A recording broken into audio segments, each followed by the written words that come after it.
सादर अभिवादन। सीतापुर संसदीय सीट पर सपा कांग्रेस गठबंधन के प्रत्याशी राकेश राठौर की जीत के बाद यूं तो दोनों दलों के लोगों में गजब का उत्साह देखने को मिल रहा है, लेकिन लंबे समय से मृतप्राय पड़ी कांग्रेस के लिए तो जैसे इस चुनाव परिणाम ने संजीवनी देने का काम कर दिया है। कांग्रेस नेता इसे राहुल गांधी के संघर्षों और गठबंधन की रणनीति का सफल परिणाम बता रहे हैं।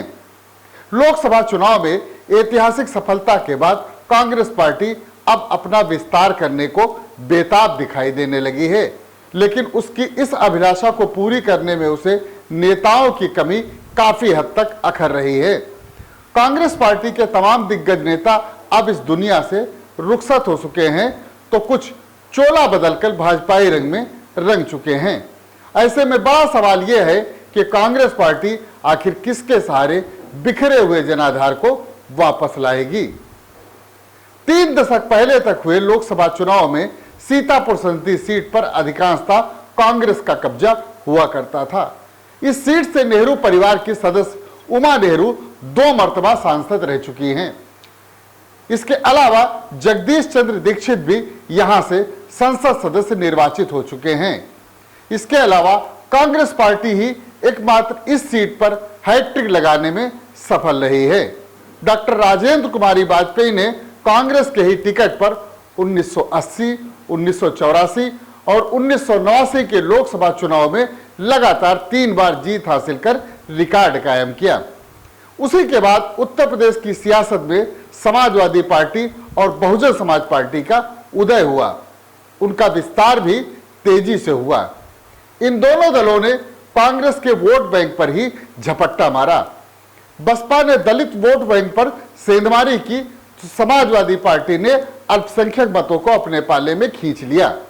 अयोध्या कांड के समय मुलायम सिंह यादव ने जो बयानबाजी की, उससे तो एक वर्ग विशेष के सबसे बड़े रहनुमा बनकर वे उभरे थे।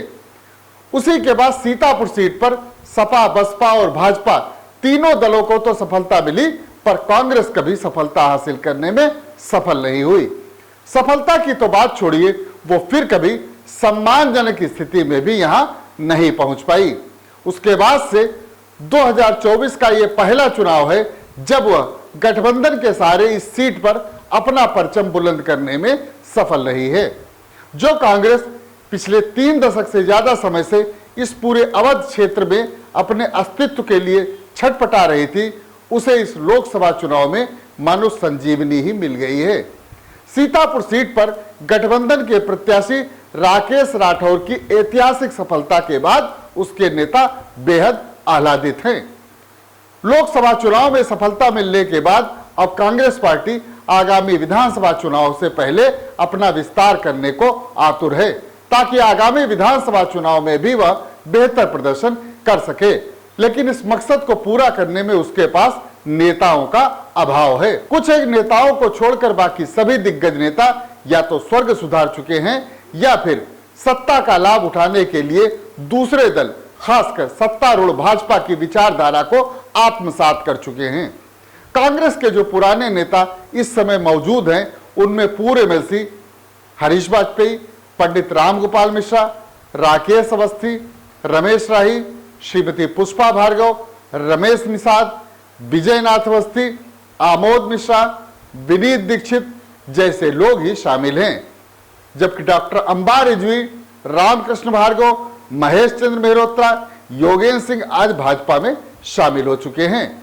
इसके अलावा पार्टी के दिग्गज नेता रामलाल राही, रामरतन सिंह, राजा मोहम्मद अमीर मोहम्मद खां, रामकुमार भार्गव, अनिल द्विवेदी, जमील अहमद खां और अशोक सिंह का निधन हो चुका है। इस स्थिति में कांग्रेस के सामने 2 बड़ी चुनौतियां हैं। एक तो उसे राकेश राठौर जैसे जुझारू और संघर्षशील नेता की जरूरत होगी, तो वहीं दूसरी ओर उसे अपना खोया हुआ वोट बैंक भी सहेजना पड़ेगा, ताकि आगामी चुनाव में एंटी इनकम्बेंसी वोट को अपने वोट बैंक में जोड़कर वो खोया हुआ सम्मान पाने की स्थिति में पहुंच सके। आज की खबर में बस इतना ही। आप हमारी खबरों को देखने के लिए हमारे YouTube चैनल यूबी टीवी को लाइक और सब्सक्राइब करना न भूलें। धन्यवाद।